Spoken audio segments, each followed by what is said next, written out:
ဘလို့ပုံစံမျိုးနဲ့ဘယ်မင်းမဲလာ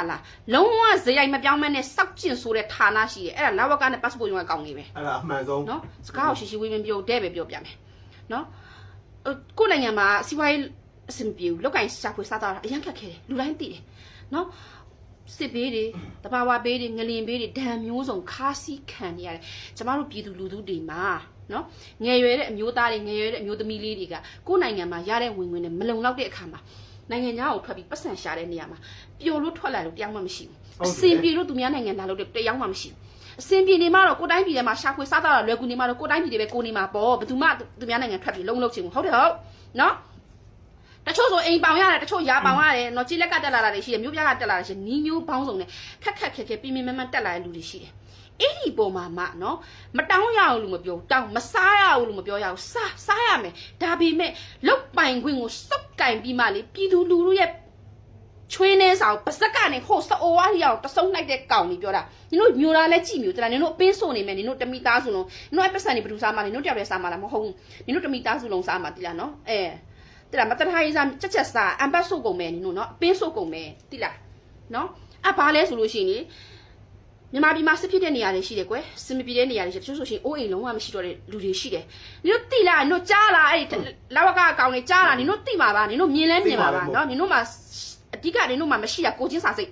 နင်တို့မှာမြင်လဲကြားရင်နင်တို့မှာကိုချင်းစာစိတ်မရှိဘူးအဲ့တချို့တွေမှာနော်မှတ်ပုံတွေရှိတယ်အိမ်အောင်စုစရာမရှိတော့ဘူးတချို့တွေမှာအိမ်အောင်စုစရာရှိတယ်တချို့တွေမှာမှတ်ပုံတွေမရှိဘူးအဲ့တော့လိုအပ်တဲ့အချက်ကလေးတွေအသက်ကလေးတွေလိုတိုးပူလျှော်လေးလောက်တဲ့နေရာမှာနှစ်ဖက်နားလည်မှုလေးတွေနဲ့မျက်တက်တာလေးနဲ့လုံနေကြားတဲ့အပေါ်မှာတောင်းရုံတစ်ဖြစ်မဲ့စားပေါ်မတရားတစ်ဖြစ်နော်တကယ်လူရင်းဌာနကိုမရောက်သေးဘူးဒီဌာနပြီးဟိုဌာနပြီးဒီဌာနရုံးထဲကမရောက်ဘူးပတ်စံ၄သိန်းလောက်ကုန်နေပြီအစင်းလောက်စားနေကြတာဒီနားမလဲတဲ့ပြည်သူလူထုပေါ်မှာနားလဲပါရိုက်မှာလောက်စားနေကြတာ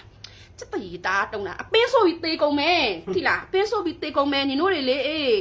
လူထုဆရာနေအမျိုးမျိုးမညာမတာညစ်ပတ်ပြီးနင်တို့စားထားသမျှဟာနင်တို့ယောဂဆိုတွေကတ်ပြီးတော့လေနင်တို့လေသိလားပြည်သူလူထုချိန်စားနေမိပြီးတော့သိင်းချင်းစွန်းနဲ့သေကုန်မယ်သိလားနော်မတရားတာမှန်သမျှလေငါတို့ဖះဟောထားတာရှိတယ်မလားနော်ဒီဘက်ကနေမတရားယူထားသမျှဟာရဟိုဘက်ကနေပြီးမတရားလေးနဲ့ပြန်ထွက်သွားတာပဲအဲ့တော့လေနိုင်ငံနဲ့လူမျိုးရဲ့မေတ္တာကိုရယူဖို့လူထုရဲ့မေတ္တာကိုတိမ့်ကျုံခံယူဖို့ဆိုတာလေ